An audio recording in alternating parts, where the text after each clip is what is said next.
મહેસાણાના આંબલિયાસણગંજ બજાર ખાતે આવેલી શ્રી ઉમિયા કોઓપરેટિવ ક્રેડિટ સોસાયટીની સામાન્ય સભા યોજાઈ હતી, જેમાં સંસ્થાના ચેરમેન શંકરલાલ પટેલે વર્ષ 2025-26નો 14મો વાર્ષિક અહેવાલ રજૂ કર્યો હતો। સભામાં વાર્ષિક હિસાબ સર્વાનુમતે મંજૂર કરવામાં આવ્યા હતા। આ પ્રસંગે તેજસ્વી વિદ્યાર્થીઓ, નવા નિયુક્ત ડિરેક્ટરો તેમજ નિવૃત્ત તથા ડિરેક્ટરોનું સન્માન કરવામાં આવ્યું હતું। આગામી 5 વર્ષ માટે 15 ડિરેક્ટરો અને બિનહરીફ ચૂંટાયા હોવાનું પણ જાહેર કરવામાં આવ્યું છે। સોસાયટી દ્વારા નફામાંથી ગજ બજારમાં નવું મકાન ખરીદવામાં આવ્યું છે। નવા બિલ્ડિંગમાં ગ્રાહકો માટે લોકર સુવિધા, આધુનિક ઓફિસ, કર્મચારીઓ માટેની સુવિધાઓ તેમજ ઉપરના માળે સભાખંડ અને બોર્ડ રૂમ તૈયાર કરવાની કામગીરી ચાલી રહી છે।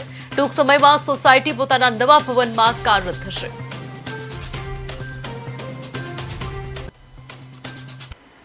ચાલુ સાલે મકાનની ખરીદી, ઉપરનું બહારનું બાંધકામ, ફર્નિચર, લોકર, ટોટલી સુવિધાઓ કરી અને દરેક સભાસદને 1000ની ગિફ્ટ, એટલે કે 2186 અમારા સભાસદો છે।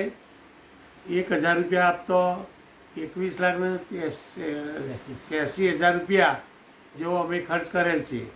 ટોટલી આ સુવિધા લગભગ 90થી 92 લાખ રૂપિયાની આ સાલમાં અમે ખર્ચનું આયોજન કરેલ છે નફામાંથી। છેવટે અમે ઓપનિંગ કરવા પણ વિચારણા કરી રહ્યા છીએ, ઉદ્ઘાટન, તેનો પણ ખર્ચો અમારે થશે। ટૂંકમાં 90થી 1 કરોડનું ખર્ચનું આયોજન ચાલુ સાલે અમે બોર્ડ ઓફ ડિરેક્ટર્સે વિચારણા કરી, ઠરાવો કરી, સભામાં મંજૂર કરાવી, સારો વિકાસ થાય સભાસદોના હિતમાં એવો પ્રયત્ન કરી રહ્યા છીએ।